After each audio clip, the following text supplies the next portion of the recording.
Video பார்க்க வந்த அனைவருக்கும் வணக்கம். இன்றைக்கி சூப்பரான நம்ம ஈஸியாக கஷ்டமே படாமல் ஒரு ரெசிபி தான் செய்ய போகிறோம். அது எப்படி பண்ணலான்னு பார்க்கலாம் வாங்க. அதுக்கு முன்னாடி என்னோடய சப்ஸ்கிரைபர் எல்லாருக்கும் நான் ரொம்ப நன்றி சொல்லிக்கிறேன். புதுசாக வீடியோ பார்க்குறவங்க மறக்காமல் சப்ஸ்கிரைப் பண்ணுங்கள், லைக் பண்ணுங்கள், உங்கள் ஃப்ரெண்ட்ஸு ரிலேட்டிவ்ஸு எல்லாத்துக்கும் ஷேர் பண்ணுங்கள். வாங்க இந்த ஈஸியான சூப்பரான அதிரசம் எப்படி செய்யலான்னு பார்க்கலாம் வாங்க. நான் அதிரசம் செய்கிறதுக்கு மாவிளக்கு, நம்ம சாமி பூஜைக்கு யூஸ் பண்ணுவோம்ல மாவிளக்கு, அந்த மாவிளக்கு நான் எடுத்துக்கிட்டேன். அது நல்லா கரெக்டாக இலகி இருந்துச்சு, அதனால் நான் அதை எடுத்துக்கிட்டேன். அதை எடுத்து இந்தமாரி சின்ன உருண்டையாக நல்லா பால்ஸாக அழகாக வழவழன்னு இருக்கிற மாதிரி எண்ணெய் தொட்டுக்கிட்டோ இல்லை நெய் தொட்டுக்கிட்டோ ஊற்றி எடுத்துக்கோங்க. மாவிளக்கு எப்போவுமே அரிசி மாவு, ஏலக்காய், சர்க்கரை எல்லாம் போட்டு அரைச்சிருப்போம். அது அப்படியே இருந்துச்சு, இலகிடுச்சு. அதை எடுத்து நான் இந்த மாதிரி பண்ணிக்கிறேன். நீங்களும் உங்கள்கிட்ட மாவிளக்கு இருந்தால் பண்ணுங்க, இல்லைனா மாவிளக்கு மாதிரி பிசைஞ்சு வச்சுக்கோங்க. ஒரு நாளைக்கு அப்புறம் எடுத்து இதை பண்ணுறது சூப்பராக இருக்கும். என்ன மாவிளக்கு மாவெல்லாம் வச்சு அதிரசம் செய்கிறேன்னு சொல்கிறாங்களே, நல்லா இருக்குமான்னு பார்க்குறீங்களா? கண்டிப்பாக சூப்பராக அதிரசமே தோற்று போயிடும், அப்படி சூப்பராக இருக்கும். கண்டிப்பாக பண்ணி பாருங்கள்.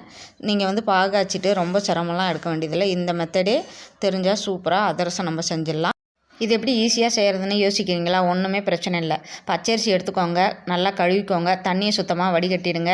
மிக்சி ஜாரில் போட்டு ஏலக்காய் 2-3 சேர்த்து நல்லா மாவாக அரைச்சிக்கோங்க. பொடியாக வெல்லத்தை சீவி இது கூட சேர்த்து பிசைஞ்சு வச்சுருங்க. நல்லா இலகின பதத்தில் கிடைக்கும். அதை அப்படியே ஒரு நாள் வச்சுருங்க. அடுத்த நாள் எடுத்து நல்லா இந்தமாரி நல்லா மெலுசாக தட்டி எண்ணெயில் போட்டு பொரித்து சாப்பிட்டு பாருங்கள். சூப்பராக அதிரசம் வந்துடும் நம்மளுக்கு. இதில் முக்கியமான விஷயங்கள்லாம் என்னென்னு நீங்கள் தெரிஞ்சுக்கோங்க. நான் தெரிஞ்சதை உங்கள்கிட்ட சொல்கிறேன்.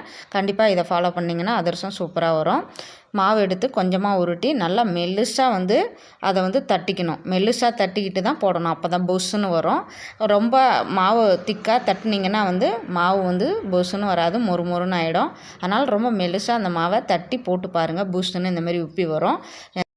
பொரிக்கும்போது 2 இல்லைனா பெரிய சட்டியாக இருந்தால் 3-4 அந்தமாரி போட்டு பொரிங்க. நிறையா போட்டு பொரிக்காதீங்க, நல்லா இருக்காது.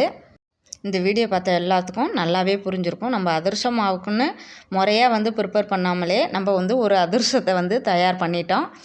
முறையாக பண்ணாவே அதிரசம் வருமாங்கிறது சந்தேகம்தான். ஆனால் ஒரு மாவிளக்கு மாவை வச்சு ஒரு அதிரசம் பண்ணதுங்கிறது எனக்கு ரொம்ப சந்தோஷமாக இருந்தது. ரொம்ப டேஸ்ட்டாக அருமையாக இருந்துச்சு. பிள்ளைங்க இன்னும் வேணும்னு கேட்டாங்க. ஆனால் என்கிட்ட மாவு இல்லை, நான் திரும்ப தான் ரெடி பண்ணணும். ஸோ நீங்களும் கண்டிப்பாக இந்த மெத்தடை ட்ரை பண்ணுங்கள். மறக்காமல் என்னோடய வீடியோ பார்த்துட்டு லைக் பண்ணுங்கள். உங்கள் ஃப்ரெண்ட்ஸு சொந்தக்காரவங்களுக்கு கண்டிப்பாக ஷேர் பண்ணுங்கள். பாய்.